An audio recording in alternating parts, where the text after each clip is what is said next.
What's going on, guys? My name's Helio Inc.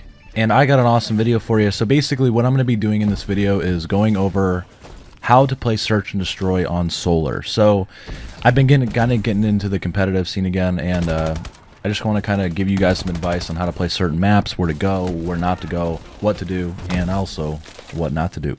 So kind of the idea behind solar is there's 3 lanes. There's middle, left, right. There's really no other part to it. So if you're playing with a team of 4 or even a team of 3, you know, try to have somebody always going A when you're on defense, and try to have 3 people going B. The benefit of that is most teams will go B. That's kind of just a knowledge from somebody that's been playing for a while, and also just if you watch pro scrims at all, the best B plant will always get you the win. So another thing that you want to do playing solar, so this is kind of a preference, but if you're more of a submachine gun player, then you want to be aggressive. You want to run stuns, you want to run nades, you want to run trophy systems, you want to play up. As you could see in the first round there, I ran up with an SMG and I put on trophy system. I laid in a corner and just waited for somebody to pass. Obviously my teammate got the kill if you're watching, but the benefit of that is it's going to catch people off guard. So even if you get around the bomb, you're going to have a little bit more play time to be able to look down, call people out, and also get the kill. So that's kind of the best way to play an SMG on solar, is to be aggressive, but not reckless. That's one thing that I always try to learn and keep in mind is if I play reckless, I'm not going to get the kill. There's no way. So you don't want to play reckless, but you want to play aggressive in a way that you know you're going to be able to capitalize on either being able to get away or to get the kill. Another way to play is with an AR. So if you're going to play with an AR, you're going to sit back a little bit. Now, personally, I don't really like using a red dot on my BL. And really, honestly, until they nerf, or they're supposed to come out with a giant buff with a lot of the other assault rifles, I'm not really sure what's going to be used. I know I would love to see the ARX kind of be played a little bit more, but it's kind of one of the neat things about Call of Duty is at the beginning there's going to be a gun that's just going to stand out, and that's the Bell for sure. So as you can see, even on this 3rd round here, I chose the SMG. I'm still doing the push that I normally would do.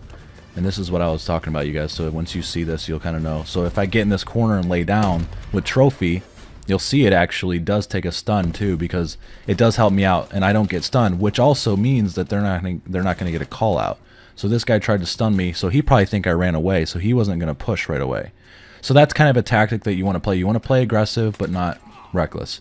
But going back to the AR, so with a BAL, what you want to do is sit back a little bit more, but you also want to watch wide lanes. So basically, if you're going to sit in middle, you want to watch the whole middle area and make the call out for your teammate that may be at B, watching the B-bomb alley or watching anything else that is going to be able to pick up the kill, because that's the most important part. So there's a lot of things that play into it, but just keep your mind on the route that you're going to watch and play back, because if you play back, you're watching your team spawn, but you're also making it so that if your team does go down and it's maybe a 1v2 or a 1v1, you have the ability to outplay somebody from a longer distance, kind of like how Jolt played it here.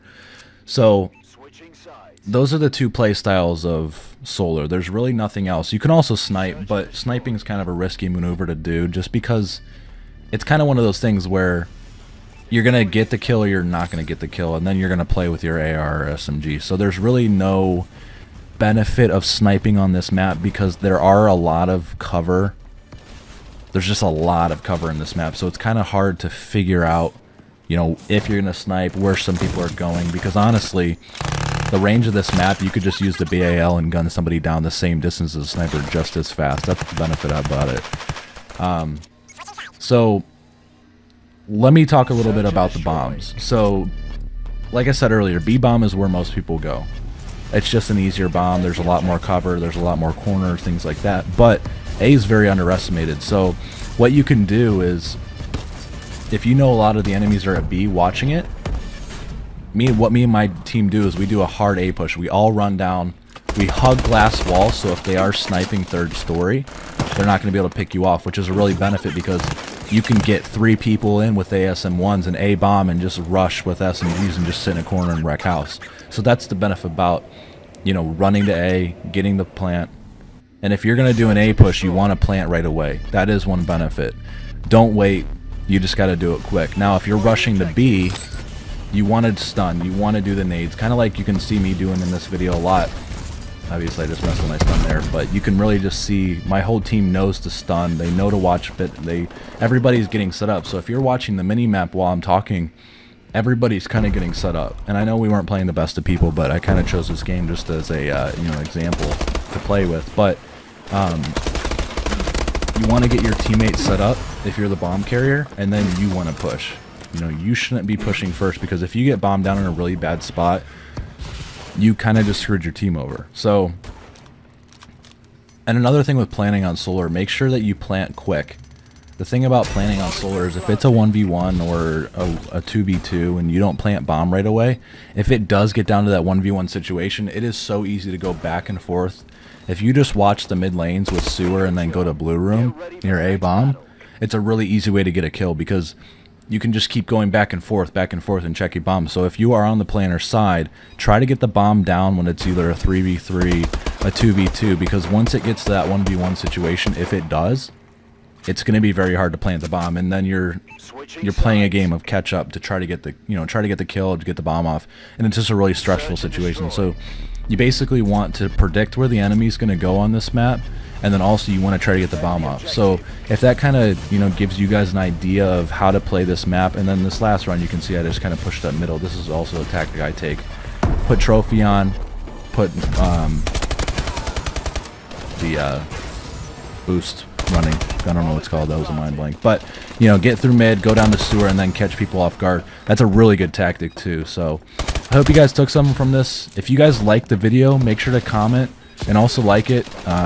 Comment me some feedback. I'm going to be doing this on a lot of maps with different game modes. So if you guys enjoyed it, drop a like. And like always, guys, I'll see you on the battlefield.